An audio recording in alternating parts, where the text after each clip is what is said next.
Connect with like-minded AHK users in our private chat, helping each other out and sparking ideas that make scripting way more fun.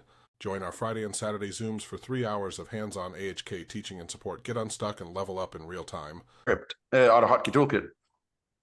I would like it to do certain editing commands that I do very often in VS Code that you cannot do in any other place. Like whenever you have selected text and you hit the parentheses, it puts the parentheses around the selected keys. In every other editor, if you have something selected and you open a bracket, it deletes what you have selected, right? So I want to keep that. Not Studio. Yeah. And not our tool. Or did you fix that yet, Irfan? I know when you open the bracket, it closes it automatically in our tool.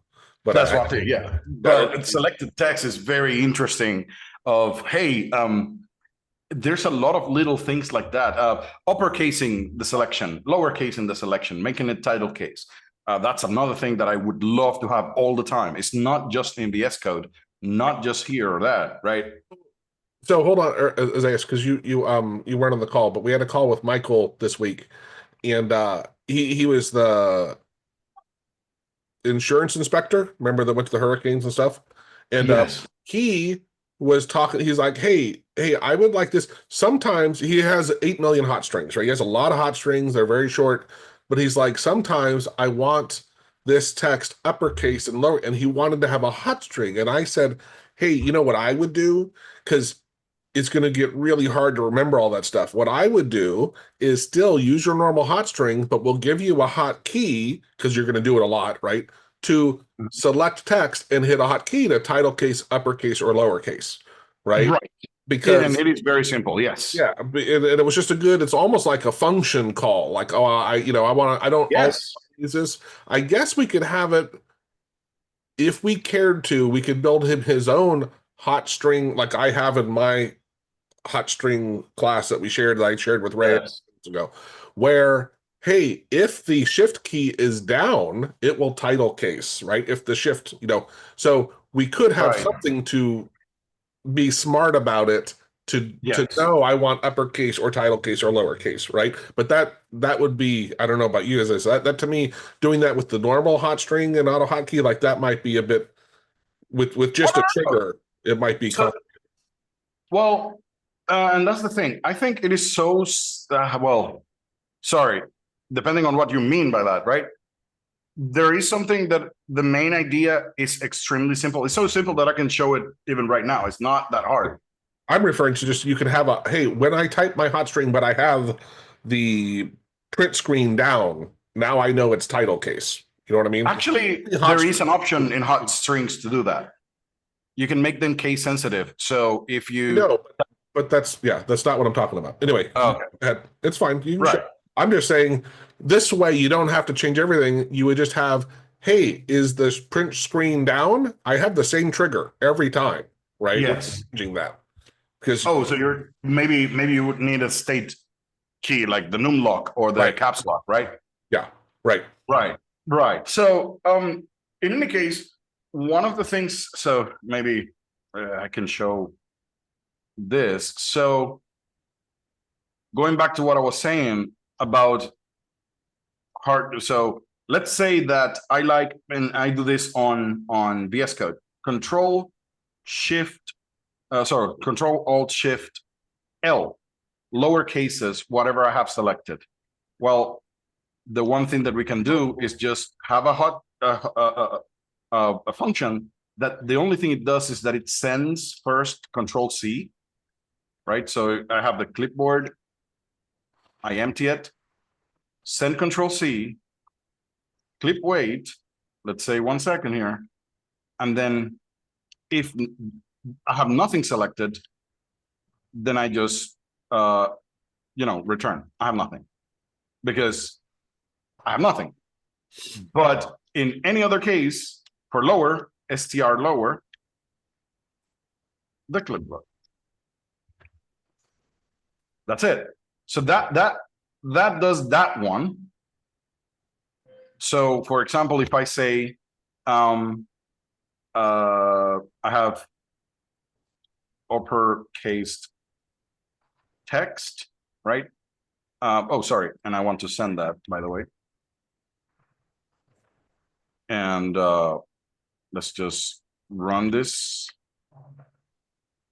And then if I have uppercase and I select that, if I do Control Shift L, it would just lowercase it, right? Now, if I do Control Shift up, right? I would uppercase because there's another function that does that. So depending on the letter at the end, so L does that. I could have another one here, uppercase. This is basically what we gave him. Yeah. Right. A little T, more, right? because we would Now, the first thing that I want to do, hotkey, is string replace, right? From the current hotkey, right? I want to replace this and remove it.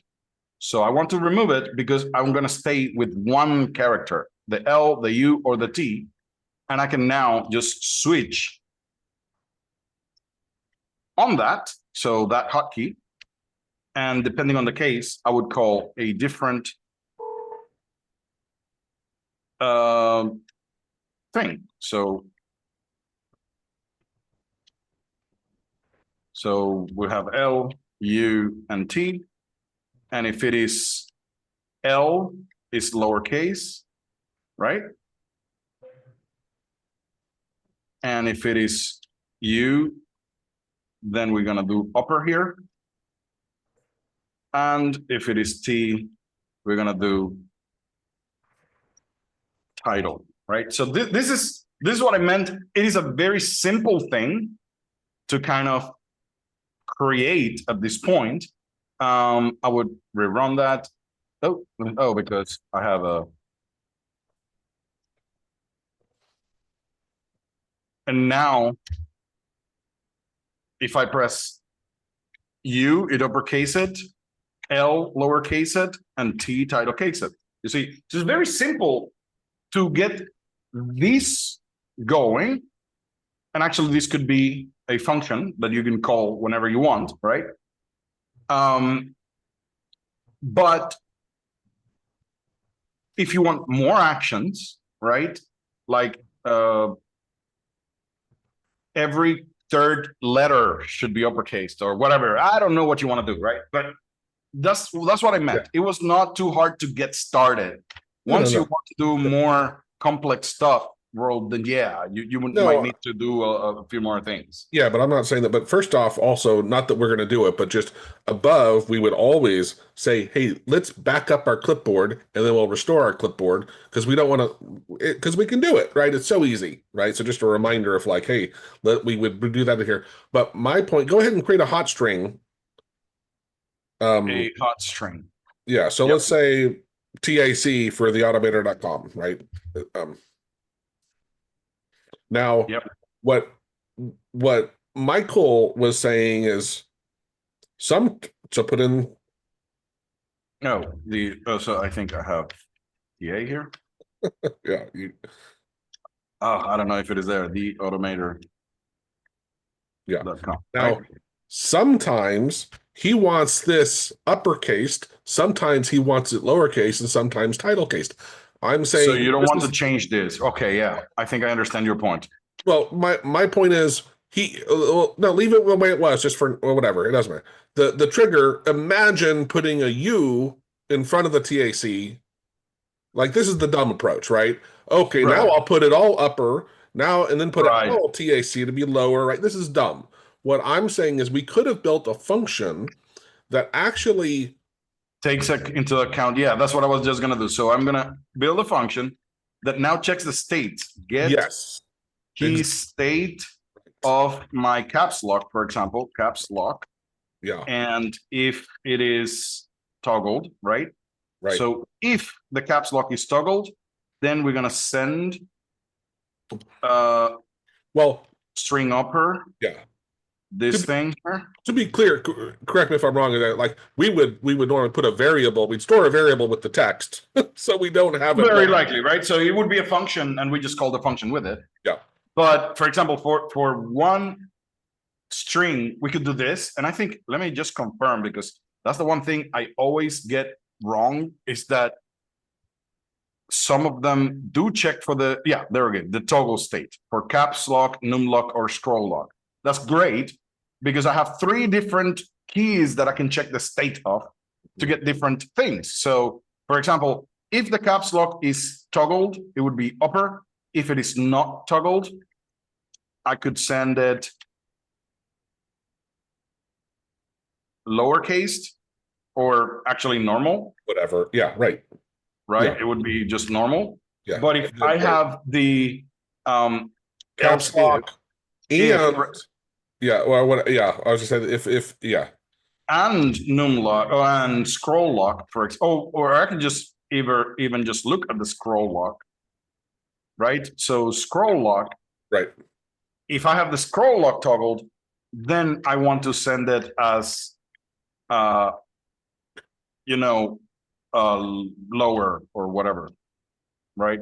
Or title case We for really do want to keep it with one key because remember it's a hot string. You're typing multiple letters, right? So that'd be hard to type and have your keys down, multiple right. keys down, right? Yeah, so that's the good thing about the caps lock and stuff, right? So it's just one state. That thing is in a state.